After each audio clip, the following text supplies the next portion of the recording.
Welcome to the Road to the Ryder Cup, hosted by Dr. Jeff Poplarski and my dad, PGA golf professional Frank Darby. Let's go USA! Hello, everybody, and welcome to the Road to the Ryder Cup. My name's Frank Darby, and my co-host, not really sitting across me. He's in Wisconsin right now, but my co-host is Dr. Jeff Poplarski. So, Jeff, how's things going out there at the USGA Women's Open? Yeah, really good. I wasn't expecting the cold weather. It was like about 40 degrees every morning, gets up to about 65 degrees in the afternoon. One of the few events that I've ever worked where we had to have the heat on in the morning in the tents, and then they come in the afternoon and they put the air condition on. So we've never really had that in the past. But the performance and recovery team has been busy. We have 30 assorted licensed healthcare professionals on the team, and we are enjoying the experience here in Wisconsin. But besides that, Frank, we got 119 days to the Ryder Cup. We're always saying it every show. The anticipation, you could feel it when you arrive on the property at Bethpage. Every time you turn on the TV, pick up a newspaper, there's something about the Ryder Cup. So it's going to be a fantastic event for New York, Long Island, and obviously the state park system. We always give an update on what's going on with Bethpage, but we got a really special guest here that's going to give us a really firsthand update what's going on at Bethpage. So I'm not going to discuss that at all, but we do want to discuss our sponsor, the Tunnel to Towers. This weekend, June 1st in New York City, Lower Manhattan, is our annual stair climb. 104 flights of walking or running up One World Trade Center to honor Americans' heroes. The event sold out, which is great to hear. And we're looking forward to seeing the outcome of that event. But back to you, Frank, and the introduction to our special guest. Yeah, hey, listen, I'm thrilled to have Evan Crowder with us and doing some background on Evan. Evan, we have a lot in common because I did tournament administration for 28 years with the Metropolitan PGA, which is one of the biggest sections around. And I tell you what, I'm kind of glad I don't do it anymore. You know, there's just too many things that can end up happening. But Evan, thank you for coming on the Road to the Ryder Cup with Dr. Jeff and myself. Absolutely, and thanks for having me. You know, that tournament background with Met PGA, it's a huge section for us, and they're super involved with the Ryder Cup. So great to great to have some background there. Yeah. Yeah, so if I was going to ask you something real quick, I know you went to the University of Oregon. How did you get into tournament administration? Yeah. So let's see. I was the caddy master at Kiowa Island Club down at Kiowa, and just kind of looking to kind of get more into the golf event space. And then so I took an internship over at the 2018 U.S. Open, and helped out that team at Shinnecock. Cool. Yeah. Yeah, Evan, I think you told me the other day that, it takes 5 months to build the Ryder Cup facility. It takes 3 months to basically tear it down. One of the things a lot of people are talking about is that first tee 18th green. I think you're in the process of building a 5,000 per stadium that's going to encapsulate 1 and 18. I have a few questions related to that. Number one, do you need a special ticket to get into that section? And just tell us about, how you even erect something like that. Yeah, so we'll start building that stadium right after the 4th of July timeframe, and erect it rather quickly. And then, so it's open. There's 3,000 seats in it that are open to the general public, so you don't need any type of special ticket to access those seated seat spots. But then on the upper and lower portion of that stadium, there's going to be standing room for some of our corporate clients and partners. Awesome. And I see that, obviously I have a long relationship with Bethpage living on Long Island. The first tee is usually where the fence is, where the sign is, that the black course is an extremely difficult course. Everybody knows that great sign. So it appears that they're taking that tee box and pushing it over to the left side. Is that accurate? Yeah, no, that's something we're really excited about. Kerry Haig came out and spotted a new first tee so that we could kind of encapsulate both 1 and 18, and provide some great moments there. But, it moves the tee box about 40 yards closer to that first green. So possibly on a downwind day, giving the guys an opportunity to go for it in one. for some of the bigger hitters. I think it'll play about 340 overall for the first tee. But the other thing it allows us to do, and something that hasn't happened in any Ryder Cup before, is there's a potential that, maybe the morning sessions are ending on 18 while the afternoon sessions are starting on the first tee. So getting dual action on 18 and 1. Yeah, that's going to be really, really interesting. I was there for they had an AJGA junior event in the fall, and I was watching those kids hit some tee shots there. Yeah, they may not even need driver on that hole, especially if Bryson's there after what he did at Whistling Straits that one time and knocked it on the green as well. But I think that's a brilliant move to do that. And, I mean, it's a kind of cool opening hole, but at least you're going to throw a lot of excitement in there. And I can tell you from setting hole locations for, 28 years there's a couple of doozies up on that green. Yeah, I don't think I've ever been able to, I think I've scratched par on that hole maybe twice in my life. You always think it's going to be a nice, quick, easy hole to start the round. And then before you know it, you've missed the green left or right and you're in those two traps and just scrambling to save bogey. Evan, I had a question because you always see this on TV. How are you going to manage the gates, the main admission gate on Friday when they open those gates? You always see that, and everybody starts running to that first tee to get those prime seats. What is the PGA of America and your staff going to do to manage that flow? Yeah, so we actually do something very interesting with the Ryder Cup. So we'll open gates at 5:30 in the morning, but we'll only allow people to come into the fan zone due to daylight. So we'll have the fan zone completely lit. They'll be able to come through security and scanning at the main gate, and then we'll hold a rope up and kind of, create that excitement, that atmosphere of anticipation of being able to run to the first tee. Then at about 6 a.m., we'll drop the rope at the end of the fan zone and we'll allow everybody to rush, first come, first serve to those 3,000 GA seats that are available, and get ready to, chant USA and chant our team on. Evan, I give you a little suggestion there. You got to do it like the Masters done. No running allowed. You got to walk. Not like the waste management where you've got everybody running as fast as they can.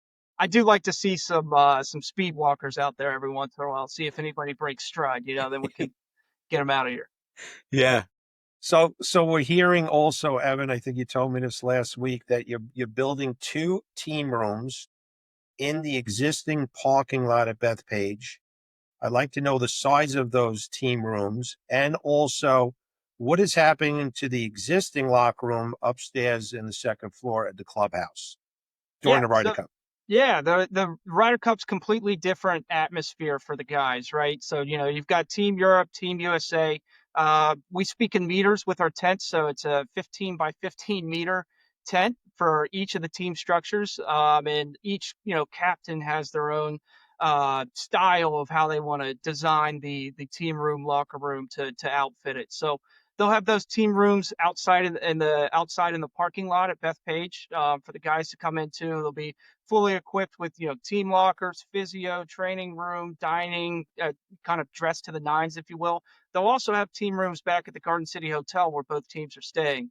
As far as the locker room, that's, the day-to-day locker room at Bethpage, we'll use that for some of our board, past captains, past presidents, and then the Junior Ryder Cup team and celebrity Ryder Cuppers that will play on Wednesday. We'll have some lockers up there as well. Yeah, it's going to be pretty interesting right here. You may have a Woods playing in the Ryder Cup this year. Charlie Woods just blitzed the field and won a big event. He may make that PGA Junior Ryder Cup team. That'd be pretty exciting to see, Yeah. right? You get everybody out there where Tiger won before. Yeah, that'd be really interesting. Yeah, that would be great. So, Evan, the locker room, as we just discussed upstairs on the second floor, there's a little conference room up there also. We actually train our junior kids up there in the middle of the winter. That's going to be part of that. Past presidents and past captains are going to be using that room also. Absolutely, yeah. They'll use that as kind of a meeting room for different meetings that they can have throughout the week. Okay, great. Now, I'm also hearing that you're going to have 20 plus video boards on site for spectator viewing. Tell us about those 20 plus boards, how big they are, and where the locations will be. Yeah, so they're strategically placed throughout the black course. there's really, you could say almost every hole has a video board, so you won't miss the action no matter where you're at out there. And they range in sizes from about, I think it's 20 feet to about 80 feet wide. So you've got some large video boards out there. You've got some smaller ones on some of the back or some of the other side of the road holes, as I call them, 2 through 14, where it's a little harder to build, but you'll definitely be able to catch a lot of the action all over the golf course. So, Evan, Jeff and I have talked about it with some of our other, we've had some of our other guests that work with you as well. What do you think the flow is going to be there from, say, 1 to 2 or 14 to 15? Are you going to take some fences down so there's going to be some, instead of trying to jam everybody into some of the tunnel and the little gate that they have heading to the 15 tee? Absolutely. So that tunnel that you speak of will be reserved for players only. So players will use the tunnel to get from the first green to the second tee. But we will take a lot of the fence down on Round Swamp Road, which is part of the reason why we, close the road so early, so we can do a lot of servicing aspects that we need from the event. But you'll pretty much have free reign to cross the hole to cross the road from about the first green all the way up to 15T, right in that area, to be able to freely go back and forth across the road. Yeah, it's going to be interesting because it's going to be hard for the people from number 1 to get to number 2, and even number 3 tee area. It's kind of a little tight up there. Any anticipation of some problems there? I think it's just educating the people the right way. I think that the people who know Bethpage Black, they'll take the shortcut up to 14, so Yeah. you go around and go to maintenance and kind of get to that third tee, 2 green area. And then from there, if you know the course or lay of the land a little bit, you can go back around maintenance and then drop by 4 and 5 and catch everything and kind of beat the system a little bit. Yeah, the smart people will definitely be hanging out there, out on 6, 7, 8, 9, because I think most of the people, from what I'm seeing and hearing, are going to be down on this side of the road, right, waiting for 15, through 18. But I know if I'm going to go somewhere, it's going to be out there maybe on 7, 8, 9, 10. That's going to be great out there. Yeah, and I love that 9 green, 10T, 11 green, 12T area. It's just kind of like a nice panoramic view of golf there, so you can catch a lot of action back and forth going on. Yeah, awesome. Uh, Evan, we're hearing a lot about this celebrity event. That is on what day? Wednesday or Thursday? So the celeb match is on Wednesday. The timing of it's TBD, but they play an aggregate set of holes. So the holes haven't been determined yet, but you'll see them play. I think it's probably somewhere between 6 and 7 holes, and they'll probably, if I had to imagine, they would stay more towards the clubhouse side of the road and finish on 18. So could you share maybe some intimate knowledge of who's some of the celebrities are going to be playing? They keep that under lock and key, to tell you the truth, and Right. they'll have a big release coming out. But I'm sure we're set to see some New York stars coming. Awesome. Yeah, that's good. And the Junior Ryder Cup is on what day also? That's on. So the final day, so the first 2 days of the Junior Ryder Cup are played at Nassau Country Club, and then the final day of the Ryder Cup is going to tee off on hole 10, or the Junior Ryder Cup is going to tee off on hole 10 at about 7:30 a.m. Wow, that's going to be cool. Nassau, and hey, listen, Nassau Country Club is just one of our, we have so many great golf courses up here on the North Shore of Long Island. So that's a wonderful track as well. Absolutely, yeah. I think we've played a couple outings out there. The ops guys and the sales guys played some joint outings, and we've won twice. So, I don't want to put anything for the U.S. Junior Ryder Cup team out there, but we should be able to take it home. The whole experience, Evan, going to a Ryder Cup for a spectator starts when they get in the car. When they get in that car, wherever they're coming from. I know people from all over the world are coming here, but if you're on Long Island, you're getting in that car and you're always concerned about traffic and, gridlock and things like that. So I know you're offering to the spectators many opportunities to get to the Ryder Cup. Maybe we could go through that, the Long Island Railroad, the rideshare, Jones Beach. Maybe just go over that for our viewers.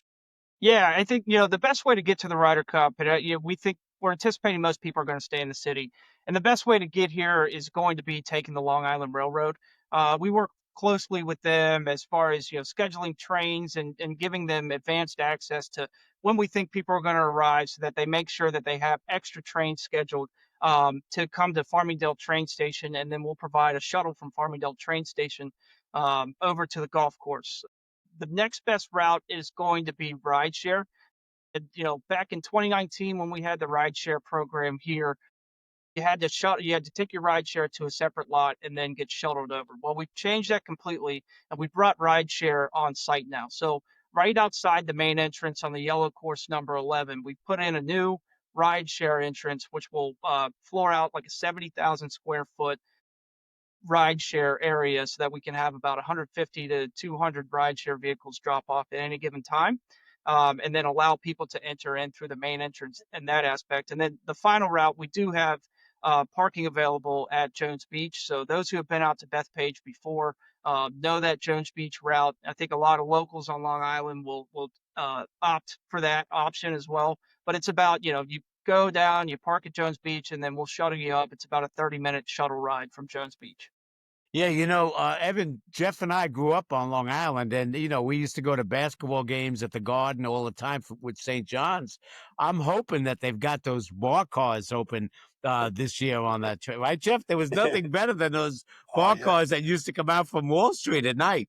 Yeah. Many years ago, that was pretty popular back then. But Evan, just going back to the parking, I know you have 300 buses in rotation that are going to be going, just looping around.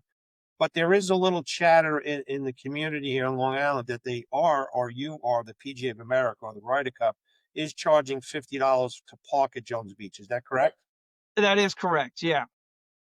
So any thoughts about that? Because people are coming down on that, saying and they're charging $50 for parking along with the $750 ticket, which I'm agreeing on the $750 ticket. It's a tier one sporting event.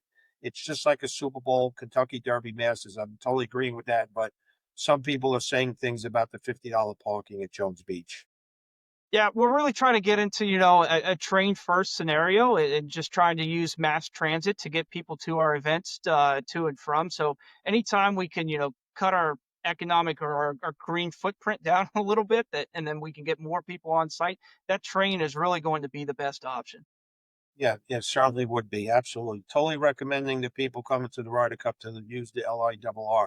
And then one other thing before we go to commercial break on transportation, I'm hearing that you have 6 helicopter landing pads, near the polo fields. Tell us a little bit about that. Who's getting access to those helicopters and how those people are going to get into Yeah, the it's tournament? part of our corporate program.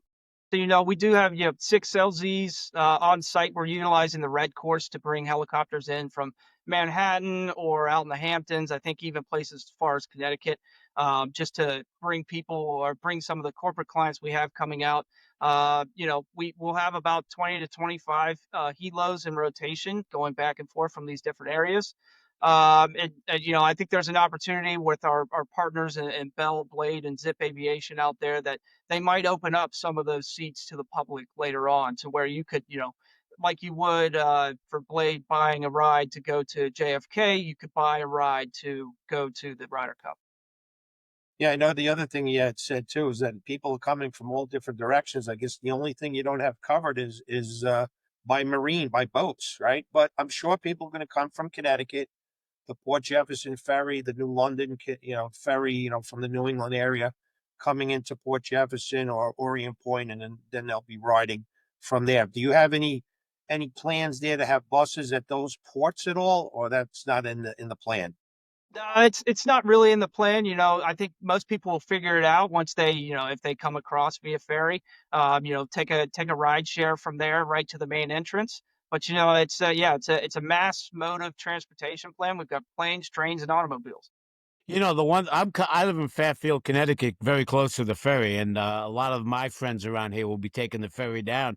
And I just keep telling them, just drive into the middle of the island and take the Long Island Railroad branch. Goes right into Farmingdale from there. I think, if I'm not mistaken. So that might help as well.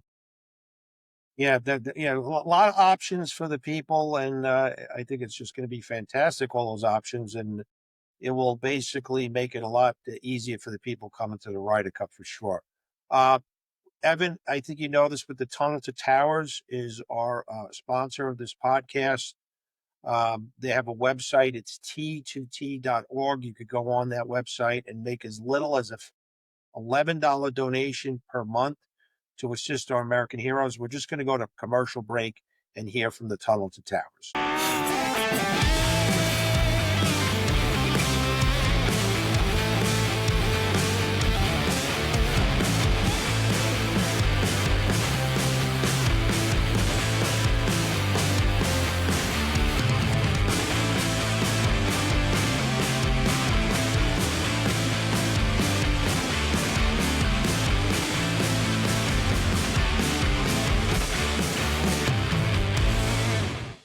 Hello again, and welcome back to the Road to the Ryder Cup. Hey, we're talking with Evan Crowder, the tournament operations coordinator. I mean, that's a pretty big time job right there that you got, Evan. So, you can see how well prepared and how enthusiastic you are about this upcoming Ryder Cup. And let me just ask you one thing that we've asked all our people is the New York crowd. So you were here for the Open at Shinnecock.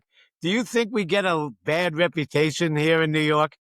I think you absolutely get a bad reputation. They're misunderstood. They are overly creative, but definitely get a bad reputation. But they're just diehard fans that love their sports. Yeah, they'll behave. We get a little rowdy sometimes, but we do respect good golf. And I think Long Island and New York is going to shine with this event, which leads into the security. I mean, New York, 9/11 is always in the backdrop in September. Our hearts are always there, right? We're still very, very raw in our hearts for sure. And I know security is going to be a big thing here at the Ryder Cup. You have 250 plus private security at every agency you could possibly think of. New York State Police, which is the lead. You have New York State Park Police, Nassau County Police, Suffolk County Police. We did hear that 3 holes are in Suffolk County and the rest are in Nassau County. The MTA, SUNY, State University of New York, which I happen to teach there also. Their police department, Secret Service, FBI. Man, there's a lot of entities here, and also the Garden City Police. So let's start with Garden City Police first. And why are they involved, Evan? Yeah, and just to reiterate too, is like New York State Police is our lead agency here. So hands off to them. They run all the coordination of all the different police departments that are involved. But as I mentioned before, with the team rooms and where the teams are staying, so the 2 teams are going to be sequestered over at Garden City Hotel, which happens to fall into Garden City PD's purview. So we'll have Doyle Security Services running that. Inside private security program, but that Garden City PD will be on the outside there, making sure our guys are safe at night. Fantastic. Evan, we're going back to the Tunnel to Towers, for your efforts coming on the podcast. We have these beautiful leather wrapped glasses. So we'll get them over to you at Bethpage. I'll probably see you there next week when I come back from Wisconsin. I'm going to be in town for a couple of days, then I get back on the road and go to Oakmont for the U.S. Open there. But we'll drop these off at your office, and hopefully we can maybe have a drink at the end of the Ryder Cup with those glasses. It'll be perfect to have some of that Ryder Cup Elijah Craig out of during Ryder Cup week. Yeah. Hey, you're always promoting. I love that. That's great. Really, really good. So, Evan, if I could just ask you a real quick question about what it was like being the caddy master at the Kiowa Island Club. That's got to be a pretty interesting experience, because I can remember caddying when I was 12 and 13, which is hundreds of years ago. And I was talking with somebody the other day about somebody should write a book on these old caddy masters, because the guy that I was with was just a legend, and I think that there was a great article yesterday about how a lot of these clubs are starting to bring the caddies back into their programs instead of just relying on golf cart. Yeah, Kiowa Island Club's pretty special to me. You got the river course in Cassique down there, and Cassique is a course that it's in the U.S., but you feel like you're at Scotland, but you're also on the beach, so it's fantastic. But the caddy program down there is awesome. They have about 150 to 200 guys at any given time, and You flow out, but you got age ranges of guys who are 18 all the way to 70. So you've got these lifetime guys that, have been with a member for so many years. A lot of them are on staff with that member. Yeah, it's a really fantastic program, but a really, rigorous job that those guys do out there. It's interesting because hey, it's almost fun doing this podcast with Dr. Jeff here. But I tell you what, I wish we had podcasts 50 years ago when I was caddying out there, because that would make for an unbelievable podcast. Absolutely. Some of the stories those guys have with some The of the players caddy, that are out there, yeah. you can't make it up. You can't Or make it we'd have to just call it caddy yards. That's Yeah. all it is. They don't have those anymore now. Like, I'm right next to Brooklawn Country Club, which is just a great place here. They text their caddies and tell them when to get here. I'm like, wait, that's not right. So, Evan, you've been on the island, I think, what, 2 years you've been living here now, up north, Yeah, North Shore? I moved back here. So I was actually here for 19 PGA, and then I moved back here in November of 2022 to start setting up for the Ryder Cup. Yeah. So, what is your plans after this Ryder Cup is over and USA wins, and we're having a drink with the Tunnel to Towers glasses? What is your plans after this Ryder Cup?